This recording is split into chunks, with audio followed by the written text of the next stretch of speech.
My name's Jamie Lee, and today I'll be doing a review of Pixar's latest animated film titled Elemental. I heard a lot of disappointing things about this movie and the ratings of it weren't very good, but we're on school holidays here for 2 weeks, so I have to entertain my daughter in some way for 2 weeks, and I figure she's probably a little bit sick of me wanting to play Barbies with her all the time.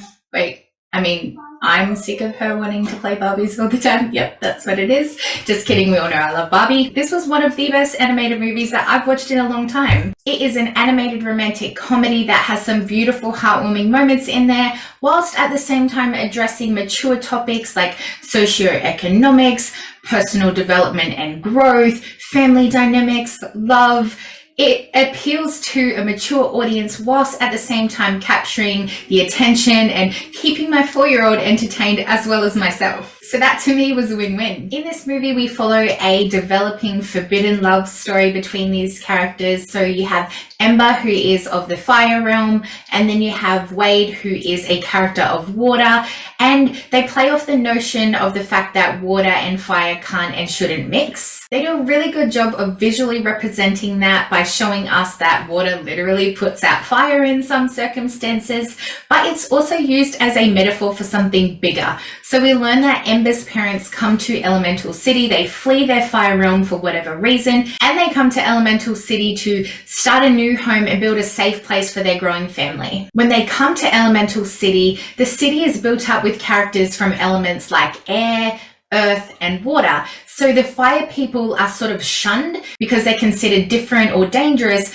to the characters who already live in Elemental City. So Ember's parents are shunned by the community and they find a house on the outskirts of the city and where they create a community for the fire people like themselves. Another way that they highlight the differences between Ember and Wade is through family dynamics. So we learn that Ember has all this pressure on her because she really wants to, follow in her father's footsteps and take over the business to keep it running and to keep his dream alive. And although growing up she works for the company, her father never lets her take over because she seems to lose her temper with customers, and that causes this massive explosion which causes chaos within the shop, which is where the main conflict arises from. But we learn that she's doing this because deep down she doesn't really want to take over the shop. She doesn't really want to run this business. She's purely doing that out of pressure because she really wants to make her father happy and to keep his dream alive. But her passions are really elsewhere and her talent is really elsewhere, as we come to learn later in the movie. With the exact opposite of that being with the character Wade, who doesn't really have a clear direction in life. He just sort of goes with the flow. I just realized how cringy that is. But he's just really chill and doesn't really have a clear direction of what he wants to do in life. It is that typical but beautiful tale of forbidden love where you have two people who probably shouldn't be together. They are nothing alike. They are complete opposites, have very little in common, but despite that, they still manage to enjoy each other's company. They find good qualities within each other, and they end up falling in love with each other despite their obvious differences. So the romantic story within this is really sweet, but what's also really heartwarming is the family dynamics, so the relationship between family members, specifically with Ember and her father. So there's a moment there where we get a flashback to where Ember's dad was leaving the fire realm and he was going to start a new and safe place for his family to live, and he just wanted his father's approval, and the approval in their way of showing that is in the form of a bow. So he literally bowed to his father, and his father has to return that bow back in order to show some respect and some acceptance, and his father never did that, so he was sort of shunned by his own family even. Despite that, he went to Elemental City, he built a home, he built a business, and he grew a family. And then at the end of the movie, spoiler, we get this really beautiful full circle moment where Ember is off to move on with the next stage of her life, and she's growing up and moving out and moving on, and she turns around to her father and she bows out of respect and out of love. And in return, her father does the exact same thing to her, showing that he accepts this new stage of life and he is proud of her and he loves her. And oh my gosh, it was such a beautiful, heartwarming moment. So there's really good moments where they show love being represented in this movie, and not just in a relationship way like a boyfriend-girlfriend, but also, father-daughter, mother-daughter, and it's just a really wholesome, heartwarming movie. The movie branches out a little bit, pun intended, sorry, cringy, but they show us these different characters who are of earth and who are of air, and that's a really smart way of not only just, you know, teaching us about these other elements and how they function within this community, but it's also a good setup if they do want to make a sequel to this. You know, like you could have Wade and Ember creating a friend group and all the elements mixing, or I don't know, but you could be really creative with things like a sequel to this. The plot was really heartwarming, but the writing was also really smart when it came to comedy. The puns in this were witty, they were clever, and if they didn't make you laugh, they were definitely making you smile with how creative they were. I literally was laughing at the puns that were made in this movie. Like you have from the Fire Realm, Ember, and her parents are named Cinder and Bernie, so that alone I thought was quite funny. And then you've got Wade Ripple, who is sort of like Wave Ripple, and at one point he literally creates a wave because they do this Mexican wave, so his name is sort of like a play off of Wave, which I found really funny as well. And then the Earth character that we're introduced to, his name is Fern, and he has a really dry sense of humor, so I thought that was quite funny as well because Earth is quite dry sometimes, so I thought that was pretty funny. And then we also have a character of air, and her name is Gale. I really loved that one, like Gale of Wind. I thought that was very clever. And they go to this basketball game where she's watching her favorite sport team, who of course are clouds, they're air as well.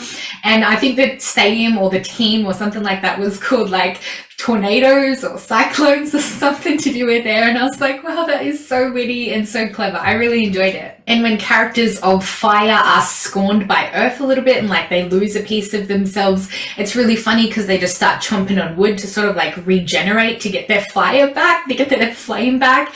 Again, was laughing, thought it was very funny. And I specifically remember one of the other jokes because it's like a play off of the Irish, kiss me, I'm Irish. And they were wearing a shirt and it said, kiss me, I'm Fire-ish. And I just thought that was hilarious as well.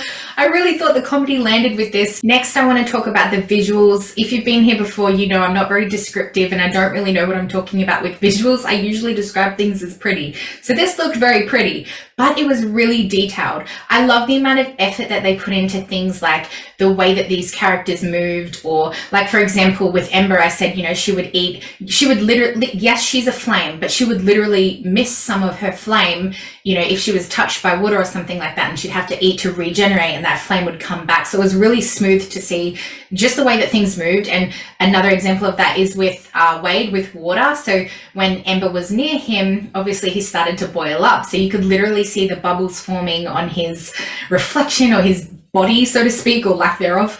But yeah, it was really cool to see that all come together, I guess. Again, I don't really know how to describe these things very well with animations, but one of my favorite scenes was where Wade was sitting next to Ember and she was creating this colorful glow because she was starting to create glass, you know, by melting the sand or whatnot. And he was looking at her, and in the reflection of his body or in the reflection of his water, we could see Ember and her, you know, sadness and her depressing face. And it was just really beautiful to see how detailed that was. Like they could have just shown the two characters on screen, which they did, but they also had it, you know, just her reflection reflecting off him. And yeah, it just looked really, really beautiful. And the detail that they put into it, like you could see how much effort they went into things. Like she is a flame, but for example, she had a flame as a nose as well. So she is a flame, and then she's got this tiny little flame that's constantly moving on her face as well every time that her nose moves, which is really gorgeous. And yeah, just the way that they moved, like their facial expressions and things like that, all of that was shown through the animation, and I thought it was really beautiful. What was also beautiful was the use of color in this movie. The colors were so vibrant and beautiful. I feel like all I'm saying about this movie is that it's beautiful and it's heartwarming, but there was a gorgeous scene there where Ember was jumping across the minerals and she was lighting up all these different colors, and then she would mix some colors, you know, she'd be half and things like that. Those scenes were beautiful. And then just to top that off again, and to also show their differences, but also highlight their talents or their qualities or their good attributes, I guess you could say, Wade created a wave through the water, which was reflecting off what Ember was making. And together they made this rainbow of the water, of the fire, and of the minerals. And yeah, that alone was a beautiful scene, and just tied up again all their qualities, all their differences that made them different, but all the things that made them beautiful together as well. I think I need to make a tally of how many times I say the word beautiful in a video. I need to expand my vocabulary because that is shocking. Sorry again. I thought the score for this movie was absolutely awesome.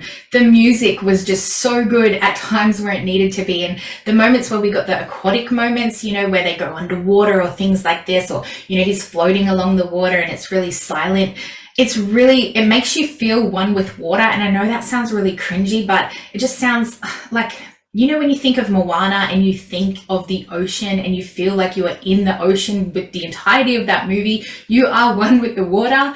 That's how you feel in the aquatic scenes in this. Like when you're under the water, it just sounds so ocean-like. I don't even know if that's a term, but it just sounds really beautiful, and the score throughout the entire movie was just so good. Overall, I thought the plot was really good. Was it predictable? Sure. It was a little bit cluttered at times with the plot lines and where they wanted to go but didn't fully commit to, but overall the message was really wholesome. Like, I thought it delivered a really beautiful, there we go again, a beautiful message, and I really enjoyed watching this movie. I don't understand why it copped all of the hate that it has. This movie had a really heartfelt plot. Visually, it looked amazing. It looked visually amazing, and it sounded super sweet as well. So don't let those negative reviews, don't let those bad ratings talk you out of it. If you're into animated films, definitely go give this one a watch. And if you've already watched it, let me know in the comment section what you guys thought of it. I'd love to hear your thoughts as well. And I really did my best to not use a whole bunch of elemental puns in this video. Like, I really tried hard to not do that because I really wanted to put them in all the time because, you know, that's how my loco brain thinks, but I didn't. So because I didn't, I would really like if you could give this video a like, and if you're not already, please subscribe to my channel, and then head on over to my Instagram and give me a follow over there as well, please. Okay, sweethearts, have a good day. Bye.